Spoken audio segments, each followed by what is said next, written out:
Hoy ha dado inicio la Copa Mundial de la FIDE, un torneo de llaves eliminatorias con más de 100 jugadores y donde participarán cracks como Carlsen, Nakamura y otros más. Pero aquellos superélite comienzan a competir desde la segunda ronda en adelante gracias a tener bastante elo. Por tal motivo, traigo una partida de uno de los tantos hispanoparlantes en la competencia. Se trata del joven gran maestro chileno Pablo Salinas, quien se hizo famoso en la pasada Copa del Mundo por realizar y llevar a cabo una verdadera partida inmortal. ¿Lo recuerdas? Ese video está aquí en el canal por si te interesa verlo. Bueno, acá Salinas enfrenta a un rival con bastante más elo. Me refiero al gran maestro de Montenegro, Denis Kadrić. Esta es una partida loquísima, la cual se decide por un enorme descuido de uno de los jugadores. Prepárate entonces para ver y disfrutar de una gran partida y quédate hasta el final del video porque allí intentaré mostrar el resultado de otros latinoamericanos y españoles en la competencia. Pero antes de aquello, recordarte que en nuestro sitio web hay una serie de cursos esperando por ti. Bien, sin más, comencemos. Abre el juego Salinas con E4. Responde Kadrić G6, defensa moderna. Una apertura de las llamadas hipermodernas donde las negras optan por no disputar el centro ubicando peones allí, sino que prefieren utilizar un esquema flexible y de esta manera golpear el centro rival con movimientos y golpes, valga la redundancia, desde el fondo del tablero. D4, lo normal, ocupando espacio en el centro. Alfil G7, caballo F3, D6 y ahora una jugada que no me esperaba. Salinas juega alfil B5 jaque. Una jugada que, a primera vista, uno puede llegar y pensar, ¿para qué hace esto? ¿Acaso esto no pierde un tiempo luego de un C6 de las negras? Bueno, ya te comentaré cuál es la idea de esto, al menos lo que yo puedo interpretar. Ok, sigue esto con caballo D7. A ver, si en cambio se jugaba C6, luego de alfil D3, entendemos cuál sería la idea blanca. Y sería el haber logrado que las negras no puedan desarrollar su caballo de dama por la natural casilla de C6. He allí, probablemente, la idea del joven gran maestro chileno. Ok, sin embargo se ha jugado caballo D7, enroque, A6, alfil D3, E5 golpeando el centro rival, C3 consolidando el centro, caballo GF6, caballo BD2. Y la pregunta es, ¿por qué jugar el caballo primero antes de desarrollar el alfil de dama? ¿Qué acaso esto no tapa el desarrollo de ese alfil? Bueno, esto se explica porque el caballo pretende ir rápidamente a F1 y luego a G3, igual como en las aperturas españolas e italianas. Ok, la partida continúa con enroque, torre E1, torre E8. Acá parecía preferible jugar E por D4 con idea que, tras C por D4, se podría contestar con C5 a fin de abrir la diagonal para el poderoso alfil fianquetado allí en G7. Ok, pero aquí se ha jugado torre 8 en la partida, sigue esto con H3, B6, caballo F1, alfil B7, caballo G3, E por D4.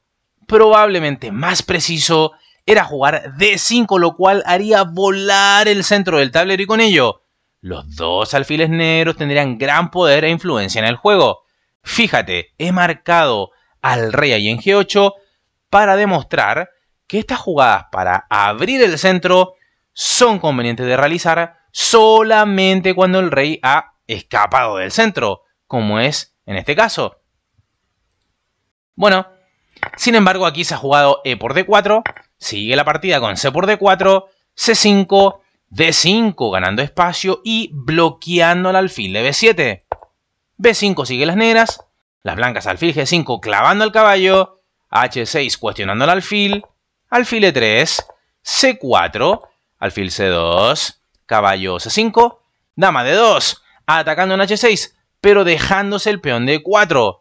Por ello, preferible era jugar alfil D4, no dejándose nada en E4 y además confrontando vía rayos X al alfil de G7. Sin embargo, se ha jugado dama de 2 en la partida, un movimiento muy natural por parte de Salinas, ¿verdad? Tocando en H6, rey H7. Otra jugada que en principio es muy natural, impidiendo la caída del peón de H6. Pero adivina qué, las negras desaprovechan la oportunidad de tomar en E4. Entonces la jugada correcta era caballo C por E4 o inclusive caballo F por E4. ¿Cuál es la idea? Ok, aquí se ataca la dama, ¿verdad? Pero esta era la forma apropiada para mantener la igualdad en el juego tras las simplificaciones que te mostraré ahora. Por ejemplo, alfil por E4, quebrándole las patas al caballo, caballo por E4, caballo por E4, torre por E4, alfil por H6, torre por E1, jaque, torre por E1, alfil por H6, dama por H6, alfil por D5, caballo G5, amenazando dama H7, jaque y dama H8 mate. Así es que dama F6 habría que jugar para cubrir la casilla de H8, etc. Peón de más para las negras, pero piezas más activas para las blancas. Por ello, entonces, tendríamos igualdad. Pero, error, rey H7, lo hecho por Kadrich. Salinas juega alfil D4, A5, torre A, D1, torre C8, H4 con ida de H5, abriendo así la diagonal para el alfil de C2, que mira vía rayos X, bastante demoníacos esos rayos X, al rey negro. Caballo CD7. Mejor hubiera sido abordar la casilla débil G4, jugando caballo G4, y a ese caballo con peones al menos se ve muy difícil poder sacarlo de allí. Además, esos caballos en G4 siempre pueden ir a E5 posteriormente, ¿verdad? Pero bueno, aquí se ha jugado caballo CD7, dama F4. Otra opción interesante hubiera sido jugar H5 de nuevo, buscando abrir la diagonal al alfil de casillas claras, que atacaría al rey enemigo. Pero las blancas han jugado dama F4, sigue esto con caballo E5, H5, dama E7, caballo H2, caballo F de 7. Mejor opción era jugar B4, seguido de alfil A6, mejorando la diagonal para este alfil, ¿verdad? Pero caballo F de 7 lo he hecho en la partida, dama E3, dama H4, H por G6. Interesante era pensar en caballo F3 atacando a la dama y luego de caballo por F3, jaque. Entonces dama por F3 y la dama negra queda rara allí en H4, ¿no? Bueno, en la partida H por G6, F por G6, caballo GF1, caballo C5. Y ahora con pocos minutos en el reloj, los jugadores irán siendo menos precisos, pero la partida además se pone muy interesante justamente por ello. Por lo tanto, mucho no me detendré en aquellas jugadas que no sean del todo precisas. Por ejemplo, acá las negras lo que quieren es llevar un caballo de 3 y las blancas bien podrían capturar uno de los dos caballos, ¿verdad? Para evitar aquello. Sin embargo, el juego sigue con torre E2 y ahora caballo CD3. La máquina castiga rotundamente esta jugada. Vaya uno a saber, ¿verdad? Es muy difícil interpretar esta posición y no les voy a mentir. La máquina aquí, por ejemplo, sugería B4 probablemente para ir generando algún tipo de peón pasado en el futuro, ya que las negras tienen ventaja, una superioridad, ¿verdad?, de un peón en el ala de dama. Sin embargo, caballo CD3, una jugada que me cuesta entender por qué es mala, ¿verdad? Pero bueno, sigue esto con G3, dama H5, F4, caballo B4, alfil B1, una jugada tan natural, evitando la caída del peón A2 y la máquina la marca mala. Por ejemplo, ¿qué sugería la máquina acá? Un torre de E1, probablemente pensando en que, ok, el caballo se tiene que quitar, luego voy a jugar E5, ¿verdad?, etcétera. En fin. Pero he dicho, mucho no me voy a detener aquí porque están en apuros de tiempo y juzgar, o ni siquiera juzgar, sino que evaluar a los maestros con los apuros de tiempo me parece un ejercicio fatuo. Ok, sigue esto con caballo por D5. Evidentemente hay que tener mucho cuidado, no es conveniente capturar en D5 porque hay muchas descubiertas mortales sobre la dama, fíjate en la torre N8, por lo tanto lo que hace Salinas apropiadamente es dama F2, quitándose de estos rayos X de la torre N8, ¿verdad? Entonces lo que hacen las negras es jugar caballo D3, alfil por D3 el chileno, quebrándole las patas al caballo. El montenegrino juega C por D3, torre por D3, caballo F6. Con menos espacio en el tablero, las negras deberían haber simplificado, jugando algo como alfil por D4, torre por D4, caballo F6, torre por D6, caballo por E4, torre D7, jaque, rey G8, dama D4, dama C5, forzando el cambio de damas, etc. Sería más o menos fácil conseguir tablas aquí con negras. Pero bueno, las negras se complican, no simplifican, todo me ha salido verso sin mayor esfuerzo, pero la idea es que si tienes menos espacio en el tablero, cambia piezas, porque te vas quedando ahogado en tu posición. Fíjate, en este alfil en G7, está ahí con poca movilidad. Ok, sigue esto con alfil por F6, quebrándole las patas al caballo. Alfil por F6, E5. Las blancas pudieron haber jugado acá torre por D6, simplemente limpiando el centro, abriendo líneas para que las torres penetren con gran dolor en la posición negra. Pero bueno, apuros de tiempo, recuérdenlo. E5, sigue esto con D por E5, torre D7 jaque y ahora una jugada tremenda. Y no me importa nada, lo digo, porque es demasiado evidente lo que hay que jugar para no perder pieza, ¿verdad? Pero te he dicho que viene una jugada tremenda. Rey H8, pero tremendamente mala. Las blancas se dejan una pieza. El alfil de B7. Curioso error. Se debía jugar torre 7 simplemente defendiendo la posición, manteniendo además el negro una ligera ventaja. Todo esto asociado a tener un peón más y la pareja de alfiles. Pero las negras juegan rey H8, una jugada tremendamente mala. Sigue esto con torre por F7. Las blancas ganan una pieza.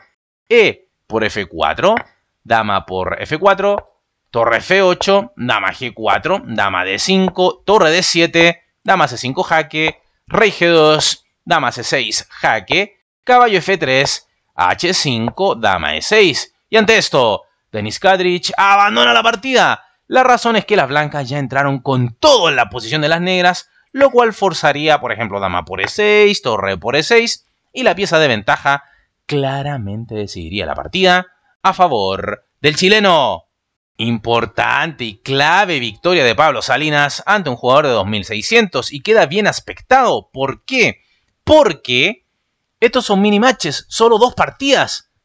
Y Salinas necesita simplemente unas tablas con negras mañana para poder así sellar su pase a la segunda ronda, donde, bueno, hay un rival ahí a la espera, probablemente uno de los superélite, ¿verdad? Pero bueno, no nos anticipemos, no mufemos al gran maestro chileno. Tiene que hacer su trabajo el día de mañana. Y ahora vayamos a ver resultados de otros latinoamericanos y españoles participando del evento. Por ejemplo, cortesía de chess.com, podemos ver aquí la llave de los cruces, ¿verdad? Donde hay varios grandes maestros de élite que, bueno, tienen ahí un bye, pasan directamente a la ronda número 2. Tabatabae y entre ellos, ¿verdad? Varios más que pasaron automáticamente a esta llave de segunda ronda, como puedes ver. Pero vayamos con los resultados de los nuestros. Por ejemplo, vamos viendo. Uy, aquí me llegan solicitudes. Me sacan, volvemos. Nos ha sacado, amigos. Ok, aquí estamos. Por ejemplo, tenemos que Emilio Córdoba ha ganado, el peruano, ha ganado al estadounidense, entonces queda bien aspectado para mañana, para la revancha. Tenemos, por ejemplo, a Paulo Suppi, el brasilero, que empató ante un jugador de Egipto. Pablo Salinas, vimos, ganó al montenegrino. Peralta, el argentino, tablas contra Nesterov. También tenemos, por ejemplo, a Quesada contra Khan, tablas contra el turco. Seguimos revisando. Santiago, el brasilero, tablas contra Lagarde, un jugador de bastante elo. Seguimos mirando. Otro argentino, Acosta, Pablo Acosta, tablas contra Piorun de Indonesia, esta bandera, no, Polonia, ojo. Tenemos más, por supuesto. Figueredo de México, tablas contra Durar Bailey, el jugador de Azerbaiyán. Fíjense la diferencia de él, los 2300 el mexicano, 2600 el azerí, 300 puntos de distancia. Y el mexicano ahí logró unas importantes tablas. Jaime Santos, el español, derrotó a Yang Xin, el chino. Así que bien por el español. Un panameño, Sánchez, perdió ante el Taxafarli, gran maestro de Azerbaiyán. También tenemos a, por ejemplo, seguimos bajando, Barbosa, el brasilero, tablas con Adli, el gran maestro de Egipto. Buen resultado para el brasilero. Es muy potente ese egipcio. Tenemos a Leiva, peruano, maestro internacional, que le ganó a Tendenchenko. Este resultado es uno de los más importantes que estamos viendo en los latinos. Un maestro internacional peruano derrotando a un gran maestro connotado como Demchenko. ¡Ojo! Seguimos. Son muchos jugadores, atentos. Por ejemplo, duelo de uruguayos. El alemán que hoy juega por Uruguay, George Meya, le ganó a Rosselli. Así que mañana tienen que jugar, pero Meyer era el favorito, obviamente. También tenemos, por ejemplo, Alexander Fiero, el brasilero, con tablas ante Nagy de Luxemburgo. Seguimos mirando. Bueno, el mexicano Ibarra, gran maestro, cae ante Puranik, el gran maestro de la India. Tenemos también a Axel Bachmann, tablas, y creo que fue con blancas, ante el gran maestro de Mongolia, Bilgun. Tenemos también, por ejemplo, seguimos revisando, Iturrizaga, el venezolano que juega por España, perdió ante un maestro internacional de Mongolia. Así es que esperemos que Iturrizaga se recupere. Perdió con blancas, si no me equivoco. Así que mala cosa para él. El maestro Matamoros de Ecuador, muy conocido, muy querido por nosotros. Tablas ante un gran maestro croata de 2600. Creo que Matamoros tiene que ir con negras mañana. Esperemos que pueda tener un muy buen resultado. Seguimos. El chileno Cristóbal Enríquez derrotando al maestro internacional de Sudáfrica, Cauderi, y Enríquez ganó con negras, así que está bien aspectado también para pensar en avanzar a segunda ronda. Me acuerdo que los chilenos, Enríquez y Salinas, ambos avanzaron a segunda ronda en la Copa del Mundo pasada. Tienen buenos rendimientos. Seguimos mirando. España, Vallejo, bueno, pasó por Elo, Bay, tiene mucho Elo, así que pasa directamente a la segunda ronda. Aquí están apareciendo los Bay, o sea, todos los que pasan directo. El niño Antón también pasó directo por Elo. Lo bueno de tener harto Elo, ¿verdad? De tener bastante Elo. Aquí está el cubano que juega por Estados Unidos, también pasó directo por Elo, a la segunda fase. Y creo que ya no hay más latinos y españoles por ver, ¿o sí? ¿O me habré pasado alguno? No, creo que ninguno. Ahí están todos. Espero hayas disfrutado esta partida, tanto como yo. Y si es así, apoya este video con tu like, suscríbete al canal si aún no lo has hecho y por supuesto invita a otros a conocer nuestro canal y suscribirse. Por supuesto, agradecer a los miembros del canal, ya que gracias a ellos es posible subir contenido de manera seguida al canal. Y como siempre me despido enviándote un fuerte y caluroso abrazo. Nos estamos viendo en el siguiente video. Hasta luego.